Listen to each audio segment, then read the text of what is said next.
নবম শ্রেণীর second term পরীক্ষায় চ্যাপ্টার 3 হবে। চ্যাপ্টার 3তে পড়ছে আমাদের উদ্ভিদ শারীরবিদ্যা।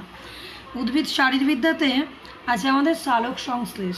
প্রথম ভাগ উদ্ভিদ শারীরবিদ্যাতে তো অনেকগুলো চ্যাপ্টার আছে, তার মধ্যে প্রথম ভাগ হলো সালোক সংশ্লেষ।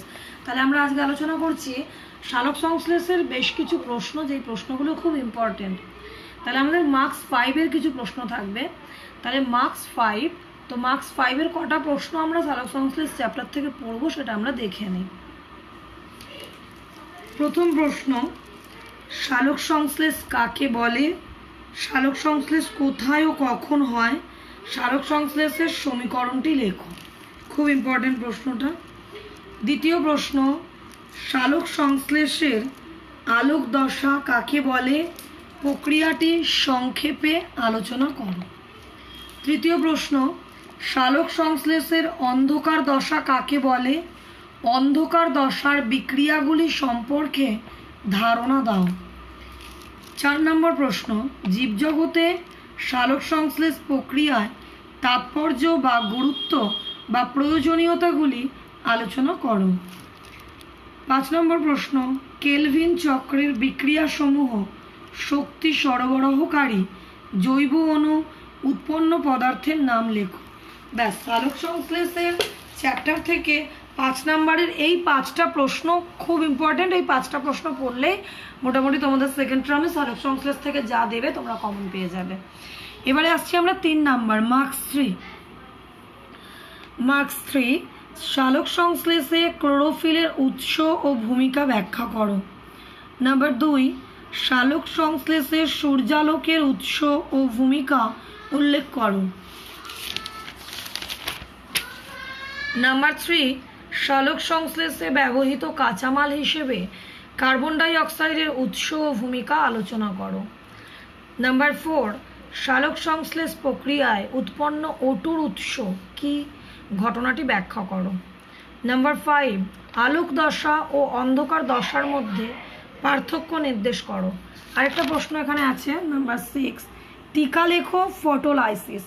সালোক সংশ্লেষ চ্যাপ্টার থেকে 3 নাম্বারের যদি এই 6টা প্রশ্ন পড়া যায় তাহলে মোটামুটি কমন পাওয়া যাবে। মার্কস 2-তে আসছি।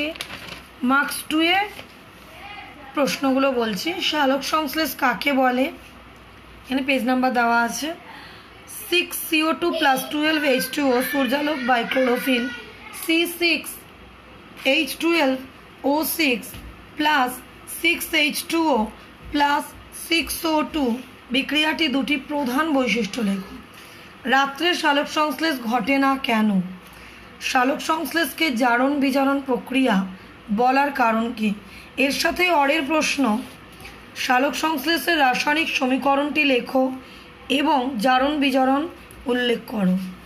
5 নম্বর প্রশ্ন, সালোক সংশ্লেষের প্রধান ও আনুষঙ্গিক রঞ্জক পদার্থগুলির নাম লেখো। 6 নম্বর প্রশ্ন, সালোক সংশ্লেষের আলোক দশায় বা আলোক বিক্রিয়ায় অন্তিম পদার্থগুলো কি কি? 7 নম্বর প্রশ্ন, সালোক সংশ্লেষের কার্যপ্রণালী কাকে বলে? 8 নম্বর প্রশ্ন, জেড স্কিম বলতে কি বোঝো? 9 নম্বর প্রশ্ন, ক্যারোটিনয়েডের দুটি কাজ উল্লেখ করো। 10 নম্বর প্রশ্ন, সবুজ উদ্ভিদের ক্ষেত্রে সৌরশক্তি আবদ্ধকরণ বলতে কি বোঝো? এর সাথে অরের প্রশ্ন, সালোক সংশ্লেষ প্রক্রিয়ায় কিভাবে সৌরশক্তি স্থৈতিক বা স্থিতিশক্তি খাদ্যের মধ্যে আবদ্ধ হয়? তাহলে 10-এর এই প্রশ্ন দুটো প্রশ্নের উত্তর একই হবে। 11, সালোক সংশ্লেষকে অঙ্গার আত্তীকরণ বলা হয় কেন? নাম্বার 12, সালোক সংশ্লেষের একক কি? নাম্বার 13, সালোক সংশ্লেষ প্রক্রিয়ায় ব্যবহৃত একটি জৈব উৎসেচক এবং দুটি সহকারী উৎসেচকের নাম লেখো। নাম্বার 14, সালোক সংশ্লেষীয় হার PQ কাকে বলে? 15, কম্পেনসেশন পয়েন্ট বা পূর্তি বিন্দু বা ক্ষয়পূরণ বিন্দু কাকে বলে? নাম্বার 16, কেলভিন চক্র কি? নাম্বার 17, আলোতে হওয়া সত্ত্বেও সালোক সংশ্লেষের দ্বিতীয় দশাকে অন্ধকার দশা বলে কেন?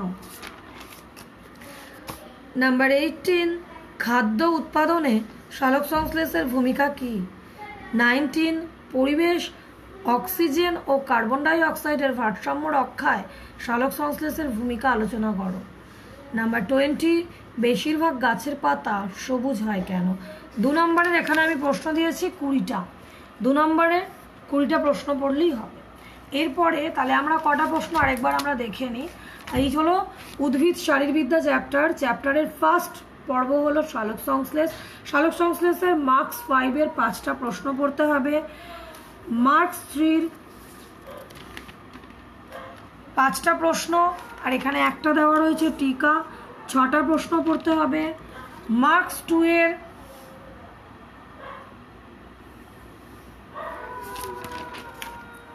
20টা প্রশ্ন পড়তে হবে মার্কস 2-এর। এবারে মার্কস 1-এর তো বেশি প্রশ্ন পড়তে হবে। মার্কস 1গুলো একবার দেখিয়ে দেয়। মার্কস 1গুলো এগুলো হলো মার্কস 1-এর প্রশ্ন।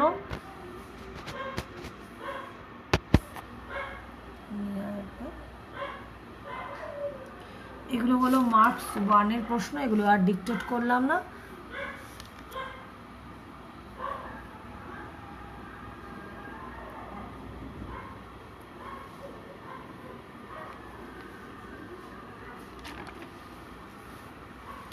এরপরে শূন্যস্থান পূরণ করো।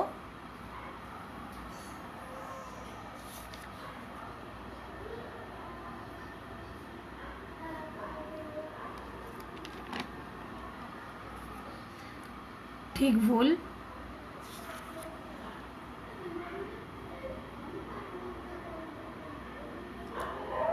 দু একটি প্রশ্নের উত্তর দাও। 1 নম্বরের প্রশ্ন এগুলো। ঠিক ভুল, শূন্যস্থান পূরণ, টিক মার্ক আর শর্ট কোশ্চেন।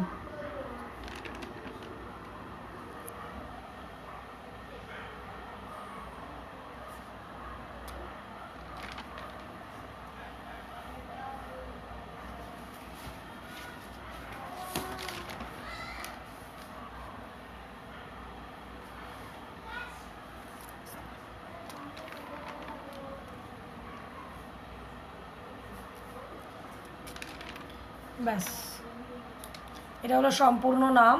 এদের ফুল ফর্ম কি হবে? যেমন এডিপি, অ্যাডিনোসিন ডাইফসফেট। ব্যাস, এটা